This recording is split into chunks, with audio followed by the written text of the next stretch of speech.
Assalamualaikum warahmatullahi wabarakatuh. Halo Bapak Ibu. Hari ini saya akan membuat tutorial untuk menggunakan Zoom Meeting dengan fitur breakout room. Pertama, Bapak Ibu bisa masuk melalui aplikasi Zoom yang sudah tersedia di komputer kelas atau mungkin komputer Bapak Ibu semuanya. Kemudian klik join a meeting.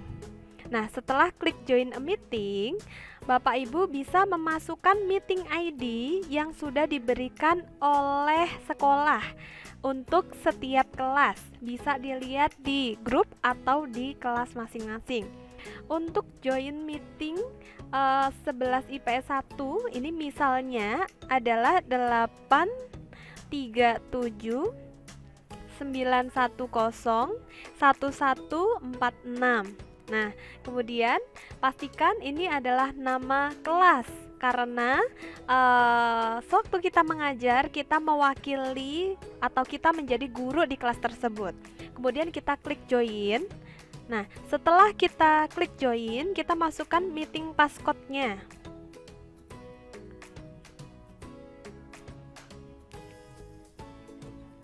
Meeting passcode bisa Bapak Ibu dapatkan bersama dengan meeting ID dan juga link Zoom meeting yang sudah di-share. Kemudian klik join meeting. Nah, setelah itu Bapak Ibu perlu menunggu untuk disambungkan ke dalam room kelas tersebut. Nah, kemudian klik join with computer audio. Setelah itu silahkan Bapak Ibu semuanya memilih breakout room di sini di samping record ya, diklik. Nah, kemudian silahkan memilih kelas mana yang akan diajar. Misalnya tadi saya akan di 11 IPS 1, maka saya akan join di 11 IPS 1. Nah, klik join, kemudian klik yes. Nah, maka kita akan menuju ke satu ruang kelas atau ruang Zoom meeting breakout room kelas 11 IPS 1. Nah, nanti siswa-siswa sudah diarahkan juga dengan menggunakan breakout room ini di kelas-kelas sesuai dengan kelas mereka belajar. Nah, jadi ketika Bapak Ibu sudah memilih breakout room di kelas 11 IPS 1, maka Bapak Ibu sudah otomatis sedang mengajar anak-anak kelas 11 IPS 1 begitu.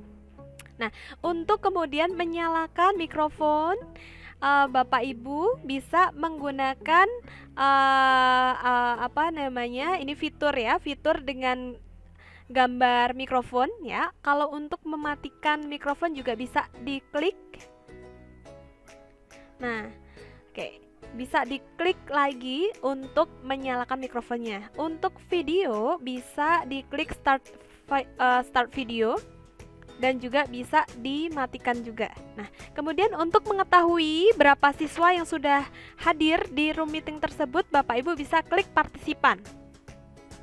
Nah, kemudian untuk mengetahui presensi atau pertanyaan atau chat siswa bisa diklik chat di sini. Nah, kemudian jika Bapak Ibu semuanya mau share screen materi, Bapak Ibu bisa klik share screen. Nah, setelah itu Bapak Ibu bisa share atau membagikan file yang Bapak Ibu sudah persiapkan gitu. Apabila saya mau share PowerPoint yang sudah saya persiapkan, saya bisa klik share screen. Kemudian pilih PowerPoint yang sudah saya persiapkan. Jadi dengan catatan PowerPoint-nya harus dibuka dulu ya Bapak Ibu ya.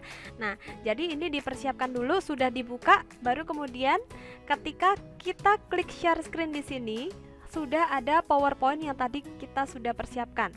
Kita klik PowerPoint-nya, pastikan ini sudah warnanya biru gitu ya. Kemudian kita share. Kalau misalnya yang kita share itu PowerPoint ataukah video itu ada suaranya atau ada soundnya, maka kita bisa klik share sound di sini. Nah, kalau tidak ada, tidak masalah. Jadi ini tidak harus dicentang gitu ya Bapak Ibu ya. Nah, anggaplah ada, jadi saya menceklis share soundnya. Nah, Kemudian saya klik share setelah saya sudah pilih. Nah, nanti di bagian layar Bapak Ibu akan muncul semacam ini, dan Bapak Ibu bisa klik ini ya, share screen-nya atau peragaan slide-nya. Nah, jadi nanti anak-anak sudah bisa melihat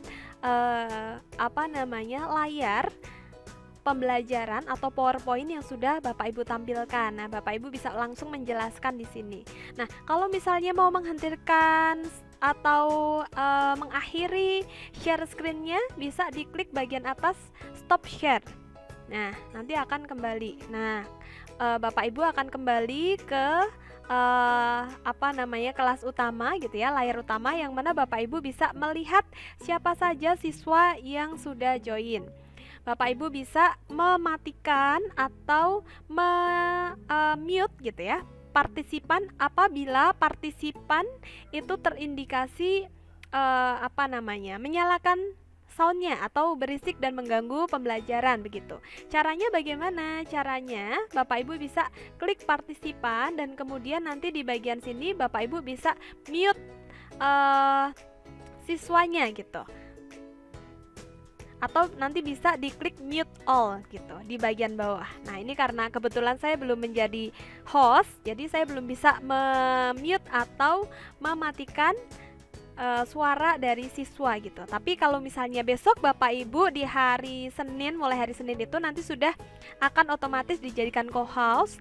Jadi Bapak Ibu bisa mematikan atau memute suara-suara siswa yang sekiranya mengganggu. Nah, begitu Bapak Ibu. Nah, kemudian apabila Bapak Ibu mau meninggalkan room atau mau mengakhiri pembelajaran, Bapak Ibu bisa berpamitan dengan siswa, mempersilahkan siswa untuk leave room atau leave meeting. Caranya bagaimana? Silahkan klik bagian leave room di bawah. Nah, ini ada leave meeting dan ada leave breakout room. Jika leave meeting, maka siswa akan keluar dari Zoom. Jika leave breakout room, maka kita semua, Bapak Ibu dan juga siswa akan ditujukan gitu, akan menuju ke ruangan utama dari Zoom ini gitu. Ibarat kata kita di sekolah itu ada halaman gitu. Kita belum masuk ke kelas-kelasnya gitu. Kalau kita ke breakout room berarti kita masuk ke kelasnya. Nah, kalau misalnya kita mau keluar kelas, ada dua pilihan. Kita langsung leave meeting atau langsung keluar sekolah, atau leave breakout room. Itu berarti kita keluar dari kelas, kita ke halaman sekolah terlebih dahulu. Contohnya jika saya leave breakout room, maka saya akan menuju ke Zoom utama. Nah, jadi ini adalah Zoom utama dari Zoom Smaba begitu. Nah, kemudian bisa leave meeting lagi. Tapi kalau misalnya tadi kita udah langsung leave meeting, kita langsung keluar dari Zoom gitu. Baik, sekian tutorial dari saya. Mohon maaf apabila ada salah kata. Semoga tutorial ini bermanfaat. Sekian, wassalamualaikum warahmatullahi wabarakatuh.